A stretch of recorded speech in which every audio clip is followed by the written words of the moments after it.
Bem-vindos a mais um programa Ligados na Bíblia.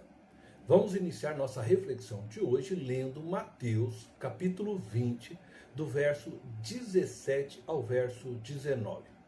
Está escrito: Enquanto estava subindo para Jerusalém, Jesus chamou em particular os 12 discípulos e lhes disse: Eis que estamos subindo para Jerusalém, e o Filho do Homem será entregue aos chefes dos sacerdotes e aos mestres da lei.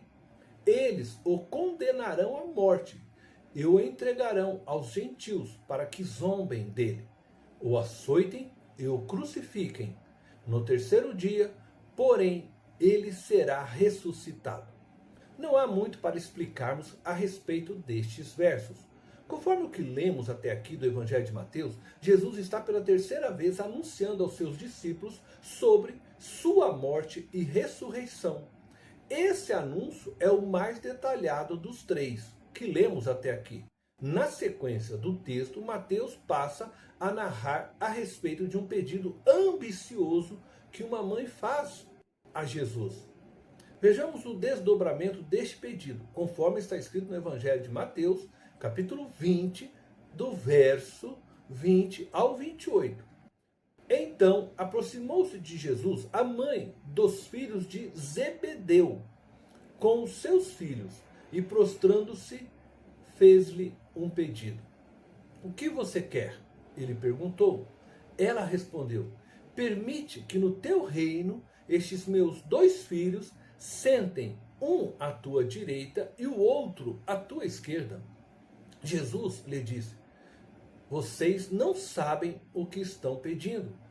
Acaso podem beber o cálice que estou prestes a beber? Podemos, responderam. Jesus lhes disse: Certamente vocês beberão do meu cálice, mas o sentar-se à minha direita ou à minha esquerda não cabe a mim conceder. Esses lugares pertencem àqueles para quem foram preparados pelo meu Pai.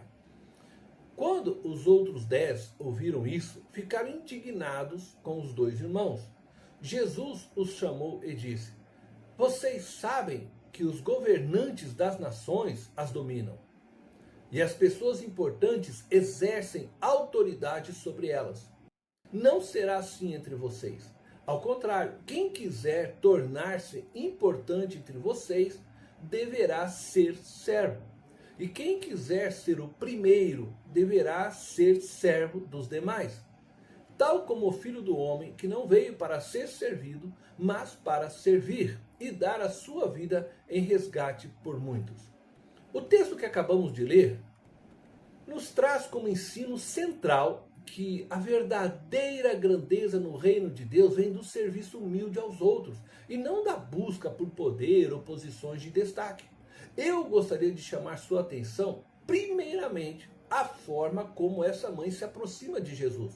O texto nos diz que ela se prostrou diante dele. Isso nos diz que ela reconhecia Jesus como o Messias, o Salvador de Israel. Ela chega diante dele com reverência. Entretanto, sua falta de compreensão da missão de Jesus como Messias a levou a fazer este pedido tolo por seus filhos, pois apenas expôs sua ambição e também a de seus filhos.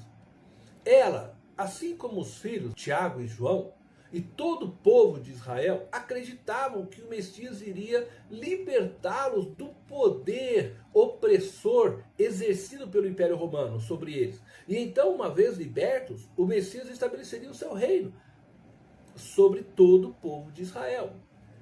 É nessa expectativa que ela vem a Jesus, pedindo que seus filhos se assentassem, um à sua direita e o outro à sua esquerda.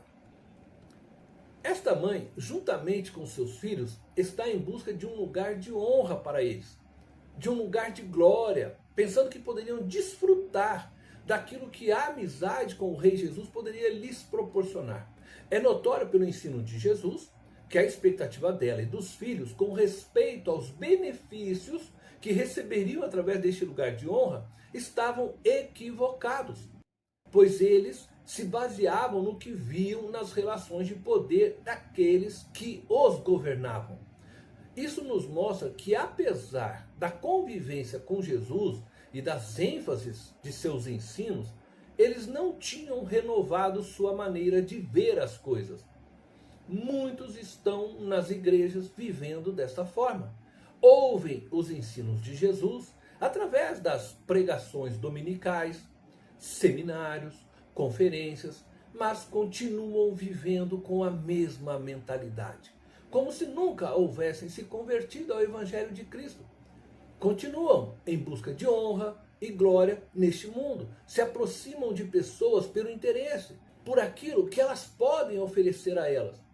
Desejam serem vistas e bajuladas, servem com interesse nas recompensas que o serviço pode oferecer, e não simplesmente pelo desejo de honrar a Jesus Cristo.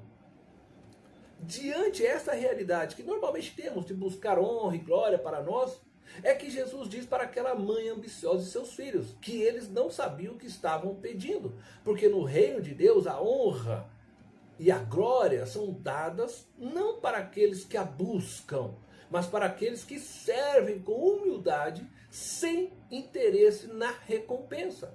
Por isso os últimos serão os primeiros, e os primeiros serão os últimos, conforme nos ensinou Jesus na parábola da vinha. Vendo o desejo ambicioso daquela mãe e de seus filhos, Jesus pergunta se eles podem beber do seu cálice. Ele está se referindo ao cálice do sofrimento. Jesus quer saber se eles, em vez do lugar de honra, aceitam sofrer por ele, Jesus. Até, se necessário, morrerem por ele. Os dois respondem: podemos. Eles afirmaram que estavam dispostos a beber do cálice de Jesus. Sinceramente, parece que Tiago e João responderam a Jesus sem compreender o que ele estava falando. Basta lembrarmos que poucos dias depois abandonaram Jesus e o deixaram sozinho na hora de seu sofrimento no jardim do Getsêmani. Também após sua morte se esconderam e se trancaram em uma casa com medo de serem mortos pelos soldados romanos, assim como haviam matado a Jesus.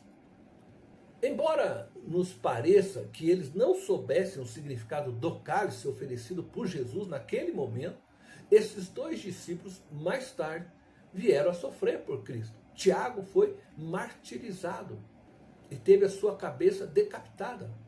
E João se tornou prisioneiro na ilha de Patmos. A reação dos demais discípulos também nos chama a atenção, pois ficaram indignados com Tiago e João, o que nos levanta a suspeita de que eles também tinham interesse naqueles lugares de honra. Jesus reúne todos os seus discípulos e ensina a eles que o modelo de grandeza, de poder do mundo está em oposição ao modelo do reino de Deus. Ele explica que os governantes deste mundo oprimem e exercem poder mediante coação sobre os outros, mas entre seus seguidores não deve ser assim. Esta expressão, não deve ser assim, precisa ser muito bem destacada, pois o que mais vemos hoje em dia são cristãos exercendo liderança de forma opressora, manipuladora, com objetivos escusos, de interesses próprios, a fim de obterem lucros e honra para si mesmos. Nos dias de Jesus, o Império Romano controlava o mundo e o mantinha submisso pela força das armas. E assim, através de tributos, taxas e impostos, conseguia concentrar a riqueza dos povos nas mãos daqueles que possuíam o poder. A sociedade era caracterizada pelo exercício repressivo e abusivo do poder. Jesus tem outra proposta de poder, de governo. Ele diz: entre vocês não deve ser assim. Quem quiser ser o maior, seja servo de todos. No sistema do reino humano, as pessoas importantes são aquelas que são servidas, como os governantes das nações. Atualmente, também aquelas que exercem um magnetismo sobre um grande número de pessoas, tornando-as seus seguidores nas várias redes sociais existentes. Essas pessoas importantes, não todas, mas em sua maioria têm poder, têm status e dominam as demais pessoas através da mídia, utilizando do poder adquirido para se perpetuarem no poder e assim manterem seu alto padrão de vida. Ainda que inconsciente, as demais pessoas trabalham para elas, através de seus votos ou seguindo-as em suas redes sociais, tornando-as cada vez mais poderosas e opressoras. Essa grande maioria de pessoas, como eu disse, que tem o poder nas mãos, que são importantes aos olhos do mundo atual, olham para os demais seres humanos e veem apenas indivíduos para serem explorados por eles, para servi-los e não para eles servirem. Entretanto, no reino de Deus há uma inversão de valor. As pessoas importantes não são aquelas que são servidas, mas pelo contrário, são aquelas que servem, aquelas que vivem para servir e não para serem servidas. Quem deseja alcançar honra e glória no reino de Deus deve buscar servir aos demais e não ser servido. Porque no reino de Jesus é dando que se recebe, é amando que se é amado, é perdoando que se é perdoado, e é morrendo que se ressuscita para a vida eterna. Dessa forma, honrando e servindo ao outro, Cristo é visto em nós. O maior exemplo que Jesus dá a respeito dessa verdade do seu reino é sua própria vida. Ele mesmo afirma que veio para servir e não para ser servido. Lembre-se que antes de se tornar homem, ele é Deus e por meio dele tudo foi criado. Jesus estava coberto de glória e majestade, mas se fez homem como eu e você. Assim humilhou-se a si mesmo para que por meio do seu sacrifício tivéssemos vida eterna. O ponto máximo do seu serviço é ter dado a sua vida por nós seres humanos na cruz. Que você viva o compromisso de servir, de considerar os outros superiores a você e não você superior aos outros. Ainda que sua posição atual neste mundo o torne superior aos demais de alguma forma. Que você tenha a disposição até mesmo, se necessário, de dar sua vida por aqueles a quem você está servindo, como Jesus o fez. Lembre-se que grandeza no reino de Deus vem do serviço humilde aos outros e não da busca por poder ou posições de destaque. Dessa forma, você ajuntará tesouros no céu. Deus te abençoe.